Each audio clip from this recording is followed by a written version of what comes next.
প্ৰথমে সকলোকে নমস্কাৰ জনাই স্বাগতম জনাইছো মোৰ চেনেলৰ অন্য এটা ভিডিও মাজলৈ বন্ধু বান্ধৱীসকল আজি একেলগে তিনটা ৰেচিপি লৈ আহিছো কি ৰেচিপি লৈ আহিছো আপোনালোকে প্ৰথমৰ পৰা শেষলৈকে চাব চাই যদি ভাল পায় লাইক কমেন্ট কৰিব নতুনকৈ যি সকলে চাই আছে চেনেলটি সাবস্ক্ৰাইব এটা কৰি থব লগতে বেল আইকনটো টিপি অল কৰি থব আহিবলগীয়া ভিডিওসমূহ ঘপককৈ আপোনালোকে চাবলৈ পাব প্ৰথমে শুকান কেৰাহীতে গাহৰিখিনি যোগ কৰি দিলো এনেকৈ তেল নিদিয়াকে 5 মিনিট মান ভজা পাছত লগতে নিমখকণ যোগ কৰি দিছো সোৱাদ অনুসৰি তাৰ পাছতে কি যোগ কৰিছো আপোনালোকে চাই থাকক কেৰাহীখন অকমান বেকা হৈ গৈছে পুনাই বুজাই লওঁ এহাতে কেমেৰা ধৰি আছো এহাতে মই ভাজি আছো কালিও এটা গাহৰি মাংসৰ ৰেচিপি দিছিলো হেতু পদ্ধতিটো বেলেগ আজি দিছো হেতু পদ্ধতি বেলেগ আপোনালোকে চাই গলে গম পাব যিসকলে নাজানে নিশ্চয় উপকৃত হ'ব ইতিমধ্যে ভজা প্ৰায় হৈছে এনেকুৱাতে কেটামান বস্তু যোগ কৰিম কি জানেনে প্ৰথমতে আপোনালোকক দেখুৱাইছিলো আৰু লগতে আপোনালোকক জনাও এনে ধৰণে খাবলৈ বহুতেই ভাল লাগে আমাৰ হোটেলৰ বাবে মই মাজে মাজে বনাই থাকো আৰু কেমেৰাত বন্দী কৰি আপোনালোকলৈ এনে ধৰণে আগবঢ়াও এতিয়া মই যোগ কৰি দিলো কাটি লোৱা পিয়াজ লগতে আলু মাংস আছে 3 কিলো কিন্তু আলু 1 কিলোহে দিছো আলুটো কম দিলে খাই ভালে লাগে বহুতে অৱশ্যে আলু নেখায় যে কি নহক যি সকলে এই বিট মাংস নেখায় তেওঁলোকে ঘিন নকৰিব লগতে বেয়া কমেন্ট নকৰিব আৰু যি সকলে খায় তেওঁলোকে নিশ্চয় ভালে পাব লগতে আৰু 4টা মান ৰেচিপি মই একেলগে আগবঢ়াই দিছো কিয়নো যিখিনি হোটেলত বনোৱা হয় তাকে কেমেৰাত বন্দী কৰিছো বনোৱা পদ্ধতিবিলাক সম্পূৰ্ণ নতুন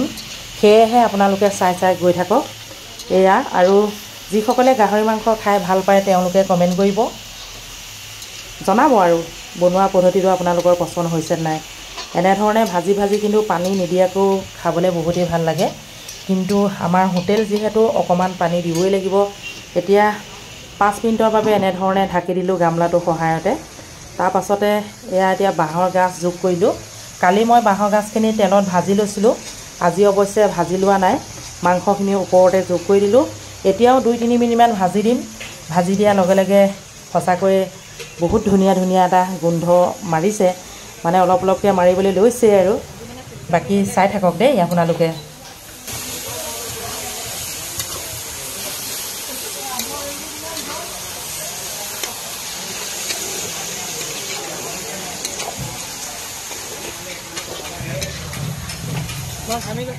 প্ৰায় মাংসখিনি সিজিলেই হেনেকুৱাতে দুজনমান কাস্টমাৰ আহিছে বোলে শুকানে ভজা মাংস খাবলৈ ভাল পায় তেওঁলোকে সেয়েহে ভাবিছো 2 প্লেট মান ইয়াৰ পৰা উলিয়াই দিব লাগিব বাকি বাঁহৰ গাছখিনি খুব ধুনিয়াকে সিজি উঠিলে মাংস আলু সকলোখিনি সিজি উঠিলে এয়া চাওকচোন হালধি নিমখটো সোৱাদ অনুসৰি দিয়া হৈছে বাকি আদা নহৰু জলকীয়া ভোট জলকীয়া ব্যৱহাৰ কৰিম মানে লাহে দিম এতিয়া নিদো এতিয়া যদি দিও কাহি পাদি মানুহে অৱস্থা নাইকিয়া হ'ব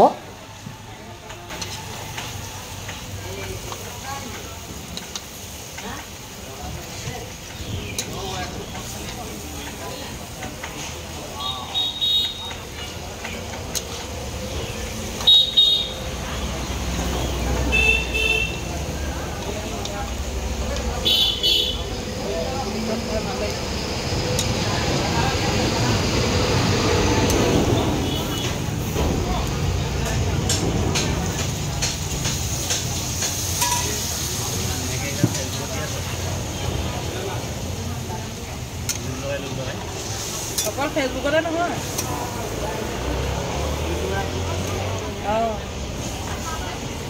জোখমতে গৰম পানী যোগ কৰি দিলো এতিয়া 10 মিনিট মান উতলিবলৈ দিম তেতিয়া আৰু ধুনিয়া লাগিব খাই এয়া চাওক বকবকাই উতলি আছে ইতিমধ্যে কিন্তু খাব পৰা হৈ গল দেই মই অকমান উতলাই দিছো আৰু লগতে গোন্ধটো কিন্তু বহুত ধুনিয়া লাগিছে এনে ধৰণে খাই আপোনালোকে ভাল পায় নে নাপায় জনাব এয়া প্ৰায় হৈ গল এতিয়া লাহেকে গেছটো অফ কৰি দিম আপোনালোকক শেষত কালাৰটো দেখাইছো দেই চাওকচোন ইমান ধুনিয়া হৈছে জনাব দেই কেনে লাগিলে এতিয়া ৰাতিপুৱা আমি মানে কিছুমান সবজি কাটি আছো সেয়াও বনাবলৈ লৈছো এতিয়া যেহেতু ৰাতিপুৱা সময় বৰুদাই ঠেং মেলি কাটি আছে ৰঙলাও আলু লগতে সবজি নাইকিয়া হৈছে বাকি সকলোখিনি কামে কামে ব্যস্ত হৈ আছে এইফালে বনাই আছে নিমখীয়া চিঙৰা। এয়া এদিন দেখুৱাম বাৰু, ময়ো বনাবলৈ জানো, কিন্তু সময়হে পোৱা নাই দেখুৱাবলৈ।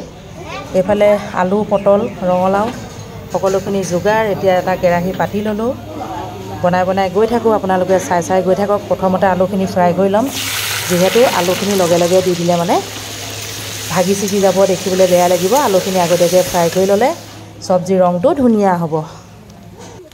এইখিনি কুমলীয়া বাঁহৰ গাজ খুব মিহি মিহিকৈ কাটি দিছে আমাৰ মিনিয়ে। এতিয়া মই কেনেধৰণে ভাজিম আপোনালোকক দেখুৱাই যাম।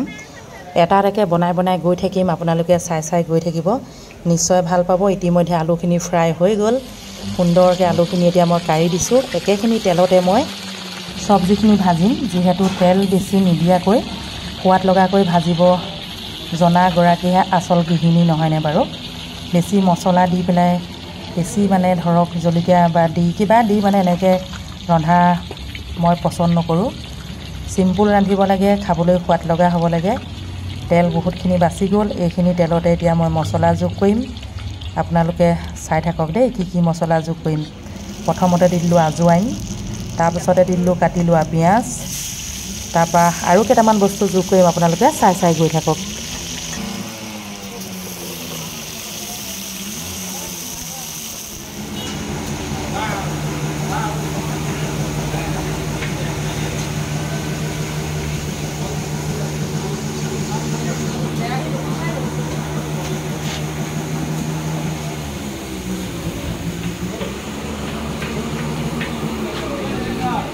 ইয়াত আছে আলু, পটল, ৰঙালাও, লগতে চয়াবিন দিম। আৰু এতিয়া মই নহৰু অলপ মিক্স কৰি দিলোঁ, নহৰু আদা মানে মিক্স কৰি দিছোঁ। তেলতে যদি আদা নহৰুটো দিয়ে গোন্ধটো ভালে ওলায়, কিন্তু চব্জিটো খাবলৈ অকণমান তিতা লাগে। এতিয়া চয়াবিন যোগ কৰি দিলোঁ, আগতীয়াকৈ গৰম পানীত ধুই মানে চাফা কৰি লোৱা হৈছে। এতিয়া ভোট জলকীয়া অলপ, পিঁয়াজ মানে যোগ কৰি দিছোঁ। আজি চব্জিটো বহুত টেষ্টফুল হ'ব, মানে কিয় কওকচোন। পদ্ধতিটো আপোনালোকে দেখিয়ে আছে, চাই থাকক। সকলোখিনি পটক কৰি থকা নাই, আৰু আপোনালোকক সহজভাৱে বুজাই দিছোঁ আৰু দেখুৱাই গৈছোঁ। নিশ্চয় বুজি পাইছে আপোনালোকে।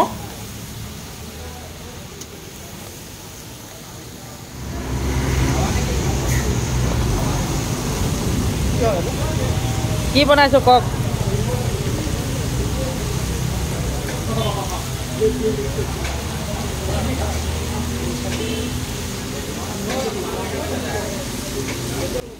হালধি মানে খতম, সেইবাবে গোটেই টেমাটো উবিয়াই পেলাই দি দিছোঁ। নিমখ সোৱাদ অনুসৰি দি দিছোঁ, মানে টেমাটোত নাই আৰু বাকী ভিতৰত আছে বাৰু, বস্তা হিচাপে আনি থওঁ আমি, যিহেতু হোটেল। চব্জিখিনি সিজিছে, এনেকুৱাতে ফ্ৰাই কৰি লোৱা আলুখিনি যোগ কৰি দিছোঁ। আলুখিনি মানে লগে লগে দিয়া নাই, খুব ভাগি ছিগি যায়, দেখিবলৈ বেয়া লাগে। এনেধৰণে ফ্ৰাই কৰি ল'লে চব্জিৰ ৰংটো বৰ ধুনীয়া হয়। চব্জিখিনি প্ৰায় সিজি গ'ল দেই। এতিয়া আদা অলপ দি দিছোঁ শেষত।